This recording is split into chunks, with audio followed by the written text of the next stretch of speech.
Hey Crafty Friends, this is Jen from Katahdin Crafts, and welcome to another Hello Bluebird collaboration with my friend Marla Harris from Mad About Cards and Crafts. Marla and I both love Hello Bluebird, and we decided that we wanted to dive into our personal stashes every couple months and do these fun collaborations together. For my Spring Splash Slimline card, I am using Come On In for my little fox in that big splash. I did actually print out and stamp out the little bear, but I don't end up using him. And then I'm also using Beach Play, and I'm using several of the cute little characters from that. And Coffee Friends, I'm using the little stump. And then the die cuts that I'm using today are the Treehouse Scene Die, which I tend to use a lot. I like this one. And the Slimline Die Tall Trees Scene. Now what I did was stamped out all of my images onto Copic marker friendly cardstock, and then I used my scan and cut all of those out. Now you will see some of the images that I don't end up using, like those little mailboxes. I just couldn't fit them into my scene. So next I cut out both of my die cuts, and I'm going to use some Distress Oxide inks to color those up. I'm going to use different shades of brown. I'm using Vintage Photo right now. Then I'm also going to use the Walnut Stain and the Gathered Twigs. And I'm just trying to get some variation of color to try to make it look like it's a bark. I'm going to go a little bit heavier on the door and then just around the edges. And as you see with the Gathered Twigs, I'm kind of pouncing a little bit, and with the Vintage Photo, I'm going back on. And then I'm using some forest moss, and I thought maybe I could pounce that on there and make it look like, oh, we have a friend. We have a friend visiting. This is Boo, and this is why I always have cat hair in my scenes. But I am pouncing on some forest moss to make it look like some climbing ivy is what I was thinking, or some moss on the tree. And now I'm just using the leftover ink from when I was taking that a little initial amount off my brush, and I'm using that for my background trees. Now I do wish that I didn't go back into the ink and get a little bit stronger handed. I think it would have looked nicer with a little variety of color like that, not quite as dark, but you know, it's hindsight, and it still worked. So this is my sky. I'm using my very favorite color, Tumbled Glass. That is my favorite sky. But I am going to put a little bit of chipped sapphire because I was thinking that when you're looking through the woods that it is a little bit darker, so I thought that that would be nice. And it just gives a little bit of variety of blues in that sky. So now I wanted to add a little bit of texture and bark to my little tree house here. So I'm just using a multi-liner pen and just randomly adding some squiggly lines and some little circles and stuff to look like knots on the tree. And this was just very random, and I liked it. I didn't want the solid look. I wanted it to look like it had some bark, and hopefully I accomplished that.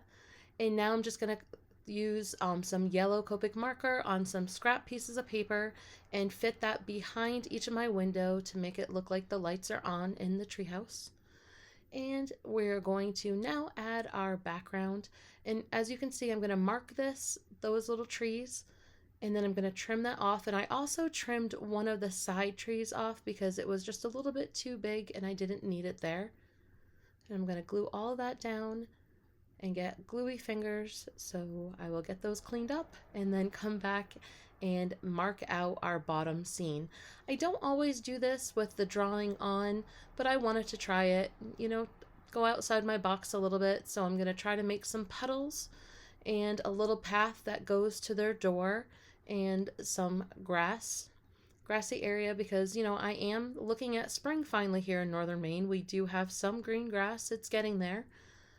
The trees are starting to get a little bit of blossoms. We don't really have any leaves out yet, but we're getting there. We're behind a little bit from everybody else because we are pretty far north. And as you can see, I'm just using a variety of blues and then blue-greens to make these cute little, not ponds. They're really not ponds. They're just little puddles. Just little puddles that they're going to be playing and splashing in. A little April shower came in to help them with all of their May flowers, right? We had quite a bit of April showers. We had April snow showers. How about everybody else? Anybody else get some snow like we did in April? We actually had yeah, it didn't really accumulate last week, but we had 2 full days of snow showers, like constant snow showers. It was a little crazy. It was chilly and crazy. But as you can see, I'm using a variety of yellow greens. Those are my favorite grassy colors. And covering up this bottom. And now I'm just going to flick. I'm going to flick the variety of green colors and just make it look like tall grass or maybe little cattails by those by those petals. So I guess they are kind of, are they really more ponds if they have the grass around it? I don't know. I wanted puddles, but maybe I made them into ponds. Huh, you be the judge. Or maybe it just doesn't matter. They're just splashing and having fun, and maybe they are long-term puddles that grew some of that grass around it. I don't know. But I thought it was a cute scene. And again, this is something that I don't usually do by coloring in my own little scene at the bottom, but I had a lot of fun doing it, and I think that it worked. At least it worked in my mind. So I liked it. I'm going to just keep on adding all the different like shades. I did a light tone, a medium, and a dark. And also when I was putting the water together, I kind of put some little wiggly lines in those puddles, or aka pond, whatever we're going to call them, because I wanted to make it look like it was a breezy day, a breezy spring day. And now I'm going to add some of those details back in, the little door frame and the window frame and box. This is one of the reasons why I love Hello Bluebird's die cuts, is because of all these pretty little details. And then I'm going to put that little window box on there. And I just went ahead with black because, again, I'm trying to make it look more woodsy. And I wasn't going to go with, I didn't want to take away from the puddles and the splashing by having a big bright background. I wanted that to literally be more of the background.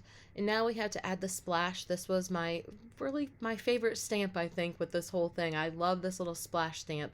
And I'm going to put my little hedgehog in there.